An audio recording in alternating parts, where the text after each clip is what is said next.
The first sign that my marriage was over was not the divorce papers, or the raised voice, or even the way my husband stopped looking at me like a person. It was the smile he wore when he said my name, slow and careful, like he had already practiced this moment in his head, and was pleased with how it would land. That was when I knew something had shifted permanently. That smile was not regret. It was relief. My name is Alara Whitcomb, and for 17 years I built a life so quietly that the man standing across from me eventually convinced himself it had built itself. We met when we were young enough to confuse potential with character. He was charming, ambitious, endlessly certain of his own brilliance. I was practical, organized, and patient in ways that do not photograph well. While he learned how to sell himself in rooms full of people, I learned how to make sure the lights stayed on. I handled the schedules, the bills, the paperwork, the things that never earn applause but keep everything from collapsing. He stood at the front. I held the frame together from behind. Over time, the story became familiar to everyone but me. He was the provider. He was the visionary. I was lucky. That was the version repeated at dinners, at parties, at holidays with his family. I smiled and let it stand because correcting people takes energy, and I was already using mine to keep our life functional. The day he decided I was done, he did not sit me down gently. He did not circle the subject or pretend this was difficult. He waited until a weekday afternoon when he knew I would be home, stood in the doorway of the kitchen, and told me he wanted a divorce the way someone announces a scheduling change. He said it was not working anymore. He said he needed a clean break. He said this was best for both of us. Then he told me what he was taking: the house, the cars, the savings, the business interests. Everything we had built together would stay with him. He said this calmly, confidently, as if he were listing items already packed. He framed it as fairness. He had earned it after all. He had taken the risks. He had carried the weight. I could start over. I was adaptable. He said that word like it was a compliment. I remember nodding while something inside me went very still. People love to believe betrayal is loud, that it arrives with shouting and tears and broken objects. But real betrayal is efficient. It assumes compliance. It moves quickly so you do not have time to ask the wrong questions. The reactions came immediately. Friends called in panic. His sister told me to fight. My mother asked what I had done to make him unhappy. Everyone had advice, and all of it was urgent. I was passed phone numbers for lawyers and therapists and accountants like I was hemorrhaging and they were throwing towels. I hired a lawyer because that was expected of me. He was competent and visibly alarmed. He told me the division was grossly unfair. He told me I had rights. He told me we could contest everything. He leaned forward across his desk and asked if I understood what I was about to lose. I told him I understood. What I did not tell him was why I was not afraid. From the outside, it looked like I was folding. I did not argue with my husband. I did not cry in front of him. I did not threaten or negotiate. I asked clarifying questions and took notes. I listened while he explained how reasonable he was being, how generous even, how this would allow us both to move on quickly. He mistook my quiet for defeat. That assumption settled over the room like a heavy curtain, hiding everything behind it. I let him believe the story he wanted. I let everyone believe it. Because sometimes the most dangerous thing you can do is let someone think you have nothing left. I signed nothing that day. I agreed to nothing out loud. I went home, closed the door, and sat in silence long enough to hear my own breathing again. On the surface, my life looked like it was unraveling. Underneath, something precise and patient had already begun, and he had no idea. They did not wait long to apply pressure. Once my husband realized I was not shouting or threatening, he assumed I was pliable, and everyone else followed his lead. The calls started first. His family called to remind me how much he had done for me. My family called to ask why I was not angrier. Friends called with urgency in their voices, telling me I needed to fight before it was too late. Everyone spoke as if panic were proof of intelligence. The legal pressure came next. Documents arrived in neat envelopes that carried an unspoken message: sign now or suffer later. Each page was written in language designed to intimidate, heavy with consequences and deadlines. My lawyer called after every delivery, his tone sharpening with concern. He warned me about leverage. He warned me about precedent. He warned me about what happens when one party appears too agreeable in a divorce. I listened carefully and thanked him for his concern. That seemed to disturb him more than anger would have. He asked me more than once if I was in shock. He asked if I was sleeping. He asked if I wanted to talk to someone. I let him believe I was barely holding it together. I sighed at the right moments. I admitted to feeling tired. I told him I did not know how much fight I had left. None of that was a lie, exactly. Exhaustion does not exclude clarity. Sometimes it sharpens it. My husband mistook my stillness for fear. He began to push harder. He requested additional concessions, small ones at first. Personal items. Accounts he said were insignificant. He framed each request as a kindness, as if he were sparing me the burden of managing them. When I did not resist, his confidence grew. He started speaking to me with the gentle authority reserved for someone already defeated.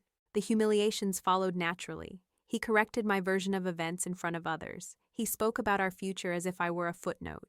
He began referring to the house as his house, the finances as his responsibility, the life we had built as something I had merely inhabited. I watched people adjust their behavior accordingly, their sympathy shifting into pity. I allowed it. Every time someone told me I was being too passive, I nodded. Every time someone warned me I would regret this later, I thanked them. My calm unsettled people. It made them nervous. It made them lean in closer, as if they might catch me breaking if they waited long enough. My lawyer grew increasingly uneasy. He reminded me of my rights. He pointed out inconsistencies. He flagged numbers that did not sit right. When he pressed me, I told him I trusted the process. I told him I wanted peace. I told him I did not have the energy for war. He looked at me like a man watching someone walk into a storm without a coat. What none of them knew was that this storm was familiar to me. There had been a moment, long before any of this, when something I was not meant to see revealed itself. A quiet discovery tucked inside paperwork I had handled 1,000 times before. I did not react then. I did not confront or accuse or expose. I learned. I watched. I waited. Knowledge does not always demand action. Sometimes it demands timing. I never shared that discovery with anyone. Not my husband, not my lawyer, not my closest friends. Secrets have weight, and I needed this one to stay exactly where it was, heavy and unseen. The less resistance I offered now, the more certain everyone became that I was finished. That certainty was useful. Each new document felt sharper than the last. Each request cut closer to the bone. I signed where it was expected. I asked for explanations in a voice just soft enough to sound unsure. I let my hand tremble once, deliberately, while holding a pen. I watched my husband relax in response, his posture loosening, his tone growing almost indulgent. He believed he was dismantling me piece by piece. In reality, he was assembling something for himself without checking the instructions. By the time the court date was scheduled, the narrative was set. I was the woman who could not fight anymore. He was the man who had prevailed. People stopped watching closely once they decided how the story ended. That is the danger of underestimation. It blinds you to movement. I walked toward what looked like ruin with my eyes open, step by careful step, because sometimes the safest place to stand is exactly where no one thinks you would choose to be, and I was right where I needed to be. Court day arrived with all the ceremony of a ritual everyone else seemed eager to rush through. The hallway smelled faintly of old paper and polished wood, and every footstep echoed louder than it should have. My husband walked beside me with an ease that felt rehearsed. His shoulders were relaxed, his expression light, like a man stepping into a meeting he already knew he would win. He nodded at people we recognized. He smiled at me once, brief and indulgent, the smile you give something you no longer need to think about.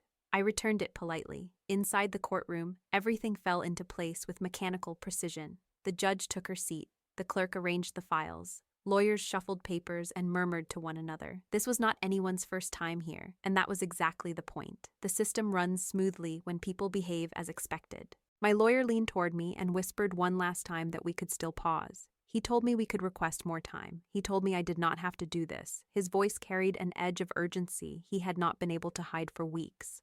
I looked at him, nodded, and told him I was ready. He searched my face for something, anything, that would justify pulling me back from the edge. He did not find it. My husband's lawyer looked distracted, already flipping through his calendar, tapping his pen against the folder like he had other places to be. This case was clean in his mind, straightforward. A man keeping what was his, a woman stepping aside. There was no drama to prepare for. The documents were passed across the table, thick, orderly, final. Each one carried language that transferred ownership, responsibility, obligation, assets, property, accounts, interests. Everything my husband had demanded was there, spelled out in precise legal terms. I read each page slowly, not because I needed to, but because I wanted to. This was not surrender. This was confirmation. I signed, again and again. My pen moved steadily, my hand calm, my posture composed. I did not rush, and I did not hesitate. I could feel my lawyer tense beside me with every signature. I could sense his frustration, his disbelief. From his perspective, this was the moment where a reasonable person would stop. From mine, this was the moment everything locked into place. My husband watched with open satisfaction. He leaned back slightly in his chair, crossing his arms, his smile widening as each document slid back across the table. He had the look of someone watching a door close behind another person, confident they would never walk through it again. He did not look at the details. He did not need to. He believed the outcome had already been decided. I gave him exactly what he wanted, publicly, legally, irreversibly. The judge asked the required questions, her tone measured, her eyes attentive. Did I understand what I was agreeing to? Was I acting voluntarily? Had I consulted with counsel? I answered clearly and without emotion. Yes, yes, yes. I did not explain myself. I did not justify my choices. I simply confirmed them. For a moment, I wondered if she might stop us. Judges sometimes do when something feels off, his pen barely slowing as his name repeated itself across the pages. He glanced at me once more, his eyes bright with triumph, as if to say this was easier than he had expected. His confidence filled the room. It was contagious, until it wasn't. His lawyer reached the final packet and stopped, not abruptly, just enough to register. He flipped back a page, then forward again. His pen hovered above the paper without touching it. He leaned closer, scanning lines he had clearly skimmed before. The rhythm of the room shifted, subtle but unmistakable. I watched him carefully. The color drained from his face in stages, like a slow realization catching up to him. His jaw tightened, his fingers stilled. He did not look at my husband yet. He did not speak. He simply stared at the document in front of him, as if it had changed when he was not looking. Across the table, my husband was still smiling.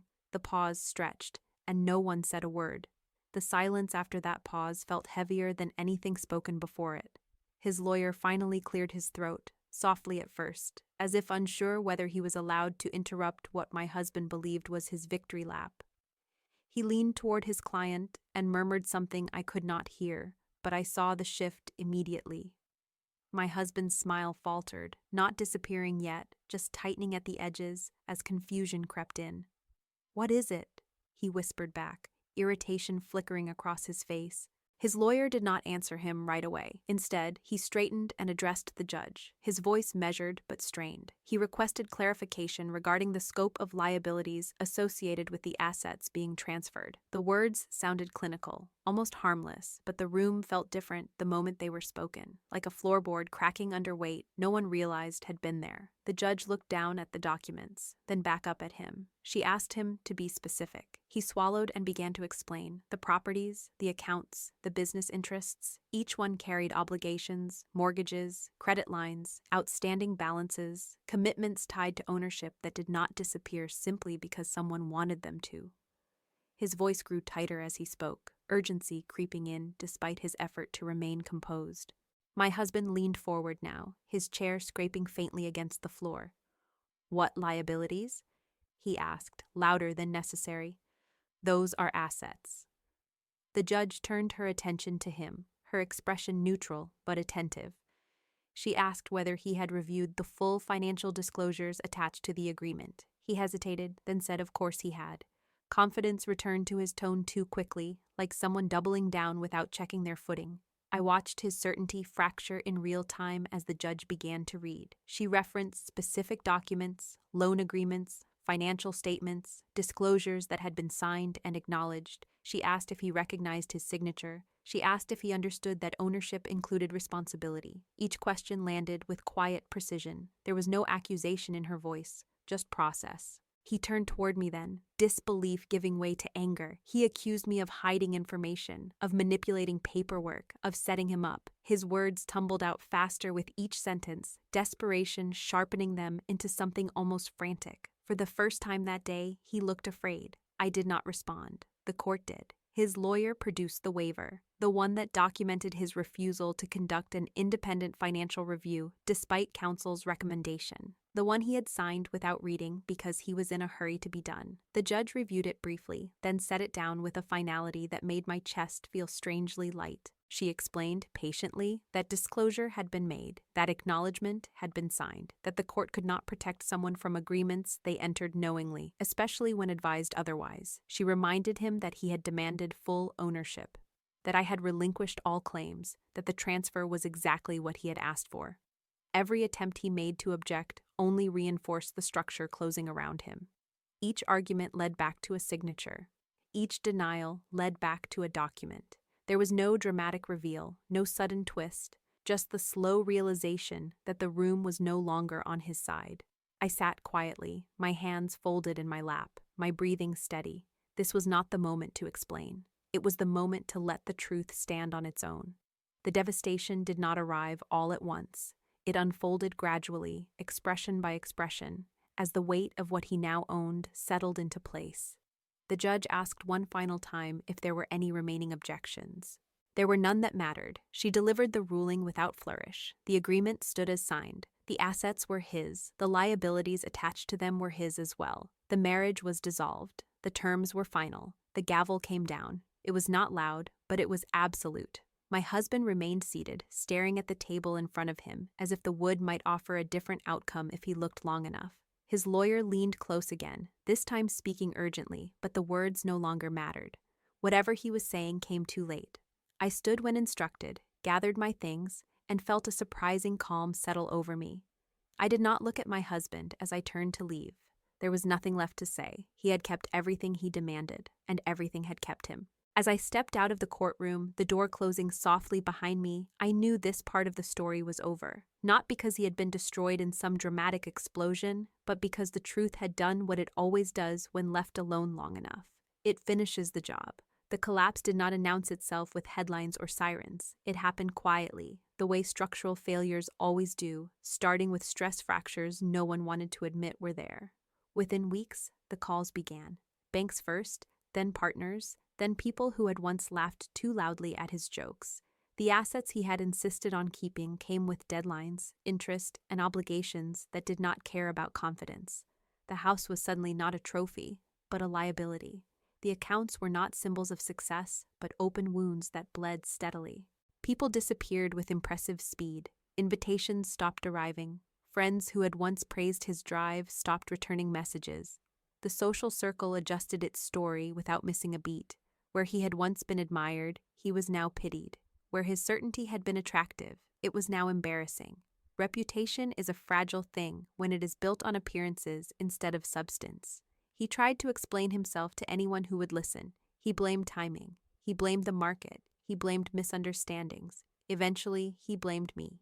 That narrative traveled for a while, carried by those who preferred simple villains to complicated truths. But explanations lose power when paperwork exists. Facts have a way of outlasting charm. He reached out to me once, then twice. His messages were careful, almost polite, as if we were colleagues revisiting a misunderstanding. He wanted to talk. He wanted to clarify. He wanted to revisit the agreement. I did not respond. Silence was not punishment. It was boundaries. I had already said everything that mattered in a courtroom where it counted. Watching consequences unfold did not make me feel victorious. It made me feel finished. There is a difference. I did not need him to suffer to feel whole. I only needed the truth to be acknowledged by reality itself. That happened without my intervention. My life became smaller and steadier. I moved into a place that fit me instead of impressing others. I organized my days around my own rhythms. I slept better. I made decisions without explaining them. Stability arrived not as excitement, but as relief. Independence is quiet when it is real. People began to look at me differently too. The woman they had pitied was now regarded with something closer to respect, though few admitted it aloud. They asked how I stayed so calm. They asked how I knew when to stop fighting. I answered honestly when I answered at all. Calm is not the absence of feeling. It is the presence of control. He never recovered the way he expected to. There was no redemption arc waiting off stage, just a long adjustment to a life that no longer bent around him. That is not cruelty. That is consequence. The world does